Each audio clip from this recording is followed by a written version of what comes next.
Aloha. I want to thank many of you for the warm responses to my other Blue Pool videos.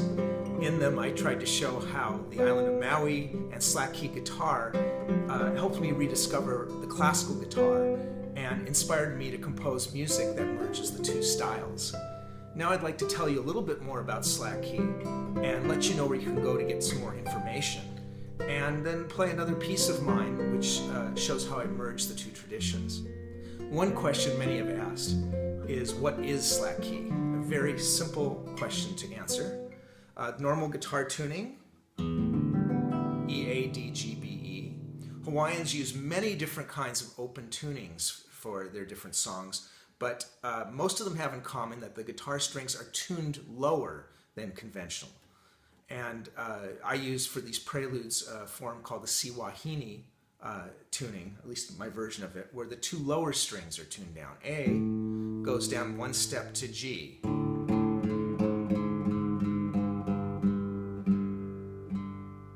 And then the E string goes down two whole steps from E to C.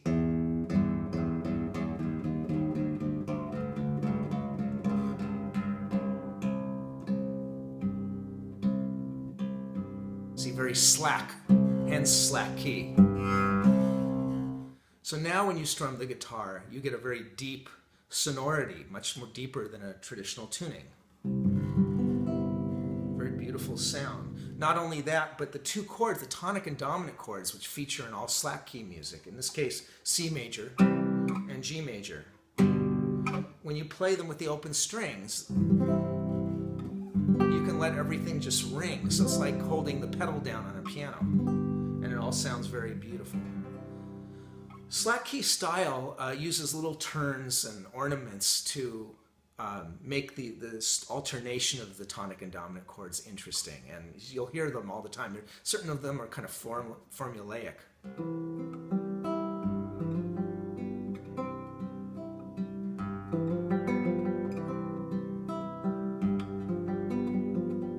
Another thing you hear a lot are chromatic passing tones. It's the music of kind of wonderful nostalgia.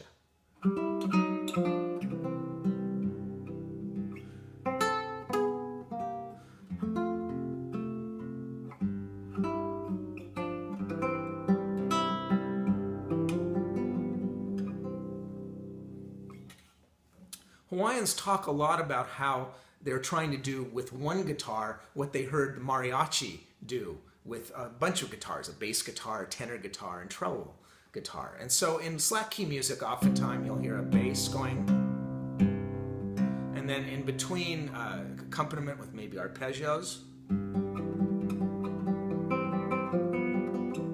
and then on top you'll get some kind of melody.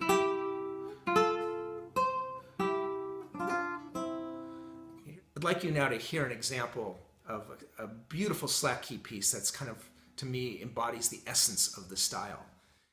What you're listening to is a wonderful slack key artist who I got to meet on Maui. His name's George Kahumoko, and he's a true master. And George Kahumoko, he's playing a piece called his great-grandfather's slack key. And you'll notice it's just, again, these simple chords, tonic and dominant, but so touching, so minimal, and yet so moving. George, by the way, is the real deal. He is someone who embodies all of the traditional Hawaiian culture, and he's literally grounded. I know this because I spent a day farming with him, and he views farming as kind of a central part of his life. But he's also helped to make slack key guitar known globally through his world tours and his concerts on the island and his slack key workshops. And if you'd like to learn more about slack key, I can't imagine a better person to go to learn it from and to listen to. And so he's very accessible on the website www.slackkeyshow.com, and if you go there you'll be able to listen to a lot of his music and learn a lot about his life. My music is hardly traditional slack key, and I'm very well aware of that. It's intentional. It's kind of I would call it a tourist response, or at least a tourist response from a tourist who also loves classical guitar. And so I want to finish this video by playing you one of the pieces on my CD that I think most tries to capture traditional slack key. and it's inspired by one of the most beautiful spots on the island, which is Nahiku Beach. And this is a kind of hidden, remote beach that is just the epitome of paradise and tranquility. I will also be letting you know very soon where you can purchase the CD. Again, thanks for listening and watching.